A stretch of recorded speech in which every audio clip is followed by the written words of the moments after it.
Class ninth. Good morning, guys. You are studying about Social Civics, Chapter 6, Democratic Right. In the Democratic Right, the topic is right to equality. This is our first fundamental right provided by the Indian government, provided by the Indian Constitution. ये भारत के संविधान ने हमें दिया हुआ है, ये हमारे फंडामेंटल्स राइट हैं। ठीक है। अब वो डायरेक्टली है कि कोई भी सरकार, कोई भी elected government can not deny to give to right to the citizen of India. Government इसको डिनाई नहीं कर सकती।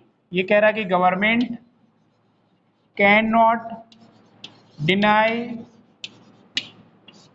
है ना। डिनाई में क्या होता है? गवर्नमेंट कैन नॉट मतलब अधिकार देने से कोई भी सरकार मना नहीं कर सकती। ये हमारे फंडामेंटल अधिकार और सबसे पहला अधिकार है राइट टू इक्वालिटी। मतलब कानून की नजर में इक्वालिटी है, मतलब कहना चाहिए आई ऑफ लॉ में all of the person are equal over here. चाहे वो पीएम हो और चाहे वो एक स्वीपर हो, चाहे वो एक रिक्शा चलाने वाला व्यक्ति हो। बात स्वीपर की नहीं है, बात किसी जाति की मैं नहीं कर रहा हूं, बात डिग्निटी की कर रहा हूं कि चाहे वो एक स्मॉल फार्मर हो या कचड़ा बीनने वाला व्यक्ति हो, एनी ऑफ द कास्ट, और चाहे वो पीएम हो, सबको कानून की नजर में एक चीज सब बराबर होते हैं। तो ये राइट टू इक्वालिटी। दूसरी चीज, this terms rule of law. Rule of law is the foundation of the any democracy. बिल्कुल सही बात है। जो रूल ऑफ लॉ है, कहना चाहिए कि कानून का रूल ऑफ लॉ, ये क्या है? फाउंडेशन ऑफ डेमोक्रेसी है। फाउंडेशन ऑफ डेमोक्रेसी किसी भी लोकतांत्रिक व्यवस्था का आधार है। क्या क्या है? Law, rule, rule of law मतलब एक कानून का शासन जहां पर है, तो जहां पर आप समझ सकते हो जहां पर कानून का शासन है वहां पर सबको इक्वालिटी मिल रही होगी। ऐसा नहीं किसी डिक्टेटर का शासन है, किसी मोनार्ची का शासन है तो किसी को इक्वालिटी ना मिले। लेकिन इक्वालिटी यहाँ इसलिए मिल रही है क्योंकि यहाँ पर लॉ बिफोर, कहना चाहिए कि रूल ऑफ लॉ यहाँ पे चलता है। दूसरी चीज, distinctions can not be create between political leader. किसी प्रकार का कोई distinction between the political leader और किसी भी ऑफिसर्स और किसी भी एक सिटीजन्स के बीच कोई डिस्टिंक्शन नहीं होगा। क्यों नहीं होगा? क्योंकि कानून की नज़र में सब एक हैं, चाहे वो पॉलिटिकल लीडर हो, चाहे वो आम आदमी हो और चाहे वो एक अधिकारी हो। भाई यही तो सरकार के बीच में, हमारे और बीच के सरकार में ऑफिशियल होते हैं ना, जो परमानेंट हमारे एग्जीक्यूटिव हैं वही तो होते हैं। तो परमानेंट एग्जीक्यूटिव जो होते हैं वो हमसे बात करेंगे, मतलब हमारे उनके बीच में कोई दूरी नहीं है, ना पॉलिटिकल के बीच में दूरी है। हम उनसे डरे ना, ओवरऑल कहने का मतलब ये, क्योंकि right to equality we have provide by the Indian constitution. इसके बाद, every citizen of demo country from the prime minister to small farmer, मैं बता ही चुका हूं कि एक छोटे से छोटे व्यक्ति से और प्रधानमंत्री के बीच भी सबको एक ही चीज से गुजरना पड़ता है। और इंस्टेंट में कुछ साल पहले former prime minister of country faced a court trial on charge of cheating. Even प्रधानमंत्री को भी कोर्ट केसेस फेस करने पड़े थे। दूसरी चीज, the court finally pronounce that he was not guilt but a long time he case continue. Even प्रधानमंत्री की तरफ से, रेस्पेक्टेड प्राइम मिनिस्टर की तरफ से कोर्ट ने कहा कि अब कोई गंदी गलती नहीं है, लेकिन बहुत लंबे समय तक वो केस चला और वो केस में रेस्पेक्टेड पीएम आल्सो इन्वॉल्व। सो उन्हें भी थोड़ा, कोर्ट कचहरी जो आम आदमी के लिए थी वो उनके लिए भी सेम थी। तो we proved that equality before law, कानून से पहले सब बराबर हैं, कानून की नज़र में सब बराबर हैं, कानून के लिए सब बराबर हैं। Rule of the law provide the base for our democracy. एक जो है कहना चाहिए कि जो हमारा बेस प्रदान करता है कौन, बेस हमको देता है उस देश का लोकतंत्र। ठीक है, किसी लोकतंत्र को सबसे ज्यादा आधार देता है रूल ऑफ लॉ, कानून का नियम।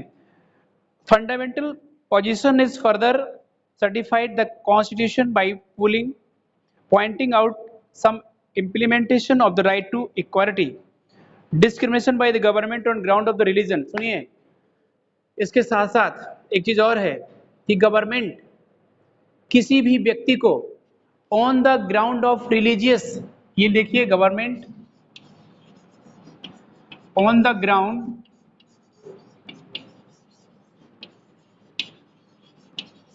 ऑफ कास्ट, रिलीजन, किसी भी जाति, किसी भी धर्म, किसी भी समूह ग्रुप के अकॉर्डिंग उसको डिस्क्रिमिनेट नहीं कर सकती। डिस्क्रिमिनेट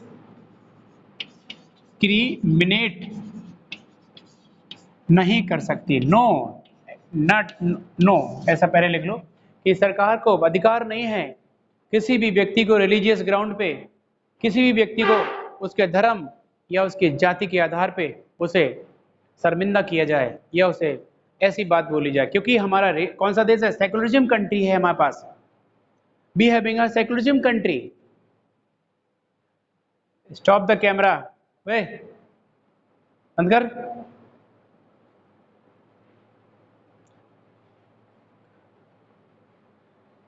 ऑफ करिए कैमरा, ये फोटो हटाइए यहां से।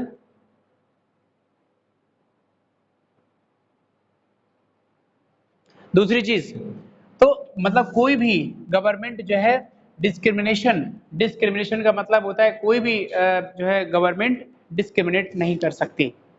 मतलब उस पे डिस्क्रिमिनेट का मतलब होता है क्या, हुक्म नहीं चला सकती। हुक्म तो छोड़िए, डिस्क्रिमिनेट का मतलब होता है भेदभाव। भेदभाव मतलब किसी भी व्यक्ति को धर्म के आधार पे आप भेदभाव नहीं कर सकते।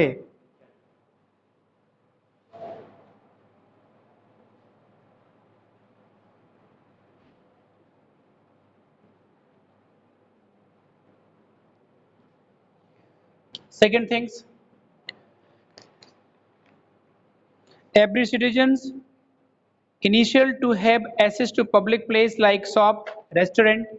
मतलब प्रत्येक व्यक्ति को, एवरी सिटीजन्स, आपने सुना होगा पहले कि उस व्यक्ति को वेल पर, कुएं पर जाने का अधिकार नहीं है, रेस्टोरेंट जाने का अधिकार नहीं है, मंदिर जाने का, just in this time provided by the Indian constitution या fundamental right provided by the constitution of India. So all the people are equal over here. अब एक समानता है सब में, हर एक व्यक्ति को, कोई यहाँ पर अपर और लोअर नहीं होता है। All are equal here, over here. So सब में समानता है और इसी को राइट टू इक्वालिटी भी कहा जाता है। तो अब कोई किसी को रेस्टोरेंट जाने, बाजार जाने, मंदिर जाने, कहीं भी जाने में नहीं रोक सकता। Just like you know that about the German कि Jews, gypsies are not allowed entering the area of the Nazi। दूसरी चीज, some principles applicable public jobs in matter relating to employment, appointment to any position, government, all citizens, equality and opportunity। अब देखिए, अब एक दूसरा मुद्दा आ गया, वो है जॉब्स का। मतलब जॉब्स में ऑल पार्टिसिपेट करेंगे, सब पार्टिसिपेट करेंगे और एक सबको अपॉर्चुनिटी दी जाएगी, है ना। ये समझिए, सब लोगों के लिए एक मौका दिया जाएगा अपॉइंटमेंट का, और ये अपॉर्चुनिटी हर एक व्यक्ति को दी जाएगी। बात समझ में आ गई।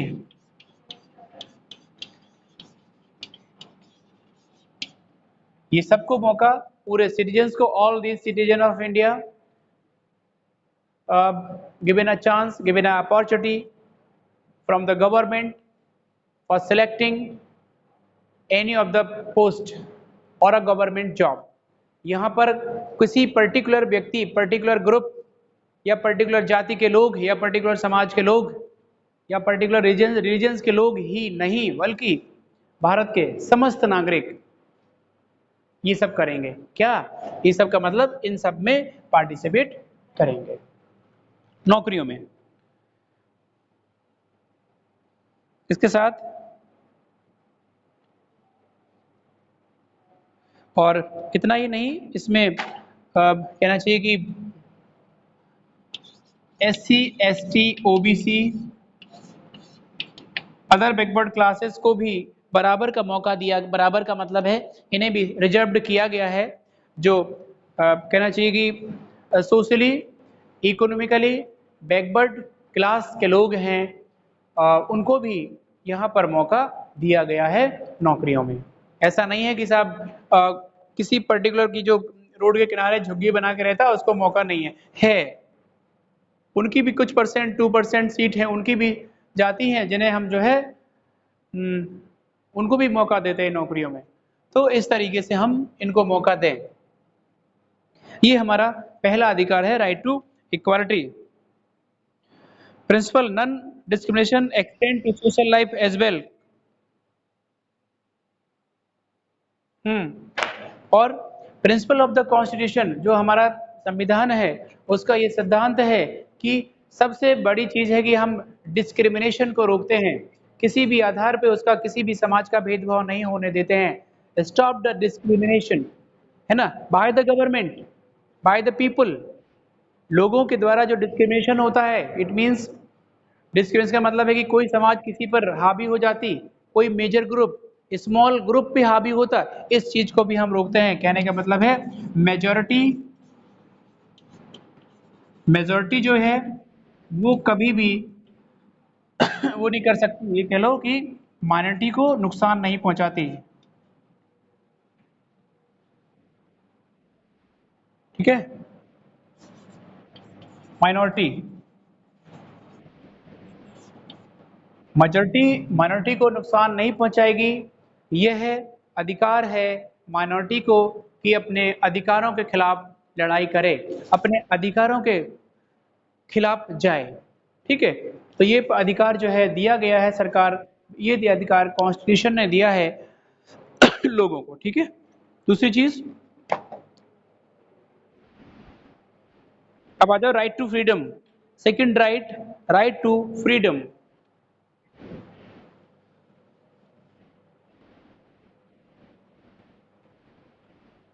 Right to freedom, right to freedom. ये राइट टू फ्रीडम देखिए, ये है आपका you can accept your religion, you have to right to freedom to select and propagate your religion. आपको अधिकार है, आप स्वतंत्र हैं अपने धर्म को स्वीकार करने के लिए, प्रोपगेट करने के लिए, लेकिन आप जो है आप अलाउ नहीं है इसके लिए कि आप किसी को नीचा बोलो और खुद को ऊंचा बोलो, ये चीज अलाउ नहीं है। ओवरऑल फ्रीडम का मतलब कहां से होगा? Simply means absence of the constraints, practically means absence of the interference of the affair of the person by other. Constraint का मतलब होता है रिस्ट्रिक्शंस। देखिए कॉन्ट्रेंट्स, कॉन्ट्रेंट्स मतलब वो कह रहा है कि एब्सेंस, ये कॉन्ट्रैक्ट कैसा हो, एब्सेंस हो। कॉन्ट्रेंट का मतलब होता है रिस्ट्रिक्शंस, रिस्ट्रिक्शंस का मतलब होता है बंधन, बाधा नहीं होनी चाहिए। मतलब एक जीवन में कोई कॉन्ट्रेंस ना हो, मतलब absence of constraints, it means the right to freedom. यही तो राइट टू फ्रीडम का यही मतलब है कि हमारे जीवन में कोई कॉन्ट्रेंस या किसी प्रकार की कोई रुकावट, किसी प्रकार की कोई बाधा नहीं होनी चाहिए। ये तो फ्रीडम है। इसमें Indian Constitution has provided all citizens the right to freedom of speech and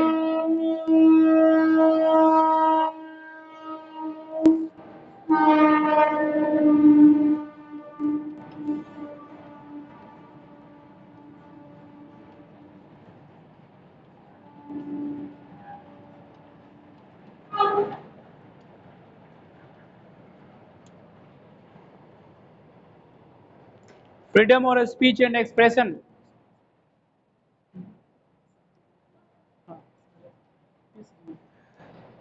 तो क्या है, गवर्नमेंट और constitution provided right to freedom of speech and expression. Expression का मतलब होता है आप अपने एक्सप्रेशन को शो कर सकते हो। अपने एक्सप्रेशन, अगर आपका मन है कि सिर झुका के बैठना है या सिर ऊपर करके बैठना है, स्माइल करके बैठना है या रोने का मन कर रहा है, you have to right to speech. जी हाँ, you can move freely overall in the nation. You can start your business anywhere. It is your right to freedom. Right to freedom means, आपने देखा कि राइट टू फ्रीडम का मतलब directly है कि कोई भी आपके जीवन में रिस्ट्रिक्शंस या कॉन्ट्रेंस नहीं होने चाहिए। तो वो डायरेक्टली यही है, assembly and peaceful manner. Assembly का मतलब होता है कहीं भी आप असेंबली कर सकते हैं, मतलब एक सभा कर सकते हैं। असेंबली इन पीसफुल मैनर, मतलब assembly but in peaceful manner. सभा तो कर सकते हैं लेकिन शांतिपूर्वक कर सकते हैं। ये नहीं कि we have right to freedom, अब हम चिल्लाएं, कुछ भी गाएं, नो, ऐसा नहीं है राइट की राइट टू फ्रीडम में हम मेरा मुंह या मेरा मन मैं क्या करूं, नहीं। You have right to freedom, right to speech, but आप ऐसा बोलेंगे जो कम्युनिटी को खराब ना लगे, कम्युनिटी उससे इफेक्ट ना हो, ध्यान रहे, है ना, ऐसा राइट है आपके पास। Second things, reside in any part of the country, कहीं भी रहें, move freely from association and unions, हम कोई एसोसिएशन बनाए, कोई यूनियन बनाए, पूरे देश में घूमें, कहीं भी अपने व्यापार, कहीं भी अपनी बिजनेस एस्टेब्लिश करें, हमें कोई रोक टोक नहीं होगी। For any democracy, freedom and speech and expression is one of the essential feature. Any of the democracy, freedom and speech is an essential feature of the democratic country or a democratic government. So this is the compulsory for every and each people of India and the world also. सबको right to freedom, right to speech होना चाहिए। ठीक है, तो thank you so much guys. Next video में इसके जो third rights हम करवा देंगे। ओके।